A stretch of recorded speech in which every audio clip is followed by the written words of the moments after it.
안녕하세요. 대형 멘토 황대근입니다. 오늘은 코츠 테크놀로지 함께 살펴보도록 하겠습니다. 방산 관련된 모멘텀을 받는 종목이라고도 설명을 드릴 수 있겠는데, 특히 최근에는 LIG 넥스원 효과를 좀 보고 있다라고도 설명을 드릴 수 있을 것 같습니다.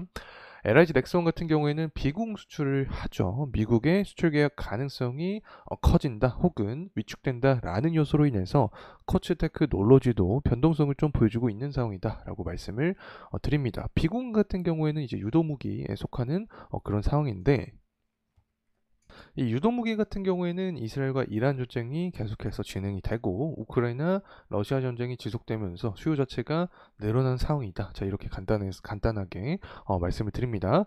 자, 그리고 나서 이제 대남 오물풍선이 8번째 살포가 이어지고 있는 상황이다라는 내용이 나와주고 있습니다. 북한의 도발이 지속적으로 유발이 되고 있다라고 해석을 할 수 있겠죠. 그렇게 되면 어쨌든 뭐 중소형주 위주로 방산 관련된 중소형주 위주로 상승 탄력 가능성이 존재하지 않을까 생각을 합니다. 그리고 나토 측면에서도 방위비를 증액해야 된다라는 이야기를 계속해서 해주고 있습니다. 방위비가 증액되면 군사비 지출이 늘어나겠죠. 그러면 우리나라 같은 방산 수출 기업은 수혜로 떠오를 가능성이 있다는 점 말씀을 드리고 싶습니다. 자, 그래서 하나하나 내용들 살펴보려고 합니다. 우선은 가격적인 흐름세부터 알아보도록 하죠. 코츠 테크놀로지 같은 경우에는 23년 11월을 기점으로 해서 저점을 높여주면서 상승하는 흐름을 유지를 해주고 있다라고 설명을 드립니다. 최근 들어서 7월 16일 날 윗꼬리가 좀 강하게 출현을 해 주었는데, 단기 과매수 구간에 돌입하고 나서 가격 조정과 기간 조정을 좀 거쳐야 되는 상황이 현재 나오고 있지 않나 생각을 합니다. 실제로 수급적인 측면을 보게 되면 최근 3거래일 동안 외인의 매도세가 나와주고 있는 상황입니다. 이 부분에서 이제 분위기를 좀 반전시키기 위해서는 연기금의 매집세가 좀 들어와줘야 된다고 합니다. 생각을 합니다.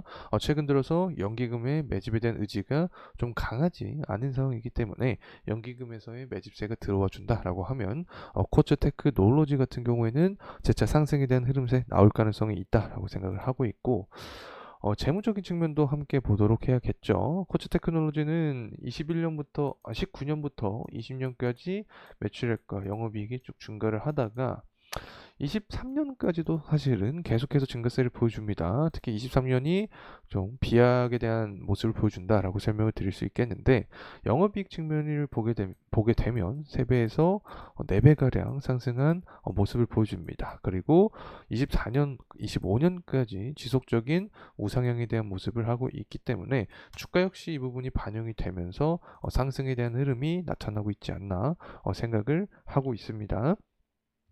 자, 그리고 ROE 측면도 보게 되면 굉장하죠. 23년 12월달 기준으로 했을 때 ROE가 한 26%, 그리고 24년이죠. 24년 12월 전망치가 24% 정도 되기 때문에 굉장히 빠르게 성장하는 기업이다. 그리고 자기 자본 효율도 높다. 자, 이렇게 간단하게 평가를 좀 드리면서 시작해 보도록 하겠습니다. 일단은 LIG 넥스원발 효과라고 설명을 드리고 있는데, 코츠 테크놀로지 같은 경우에는 사실 방산주와 함께 움직이는 경향이 있고, 비공 수출 가능성에 따라서 최근에 등락폭을 좀 보여주고 있는 상황이기 때문에 그래도 어느 정도 연관성이 있다라고 생각을 합니다.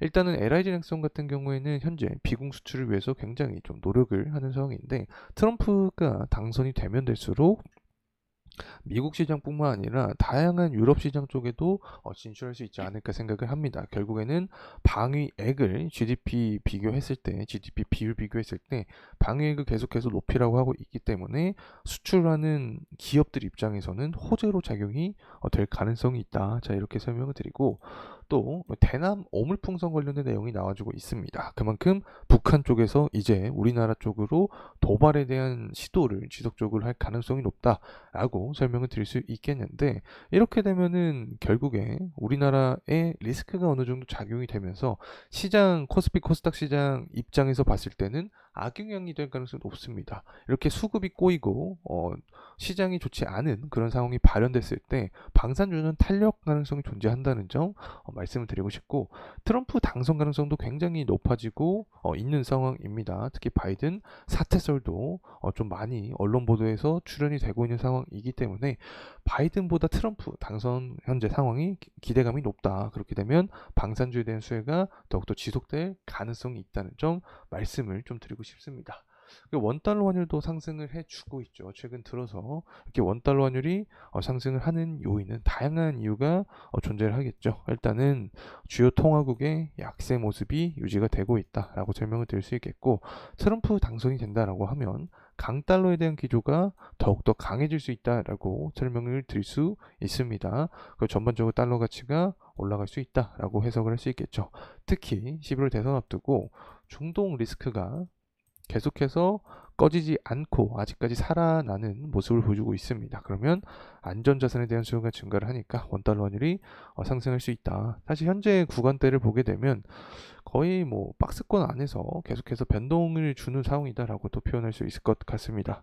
23년 4월부터 현재까지 박스권 구간 안에 속해 있는 상황인데, 만약에 원달러 환율이 1,400원 구간까지만 도달을 하거나 그 구간 위로 돌파하는 모습을 보여주게 된다라고 하면 시장의 관심도는 방산 쪽으로 기울 가능성이 높지 않을까 생각을 합니다.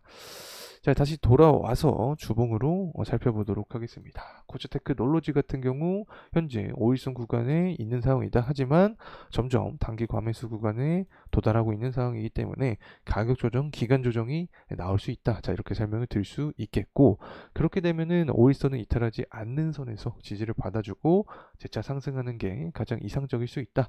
이 5일선 기준 자체가 매물대가 이렇게 쌓여 있죠. 투자 심리가 계속해서 쌓여 있는 구간이기 때문에 5일선을 이탈하지 않고 상승하는 게 이상적이다라는 점 말씀을 드리고 싶습니다. 자, 그리고 나서 이렇게 주가가 상승하기 위한 모멘텀, 제가 여러 가지 설명을 드렸죠. 일단 방사는 트럼프 효과를 크게 본다. 그래서 트럼프가 당선이 된다라고 하면 환율 역시 강달러에 대한 모습을 보여주면서 상승하면 코츠 테크놀로지도 방산과 함께 주가가 움직이는 가능성이 있다라고 설명을 드릴 수 있겠고, 최근에 비공 관련된 모멘텀도 좀 변동성을 보여주는 상황이기 때문에 LIG 넥스원이 비공 수출을 진짜 실시할 수 있다라는 내용이 나와주게 되면 추가적인 움직임에 대한 모습을 보여줄 가능성이 있지 않을까 생각을 합니다. 자, 이상으로 코츠테크 놀로지에 대한 영상 마무리하도록 하겠습니다. 감사합니다.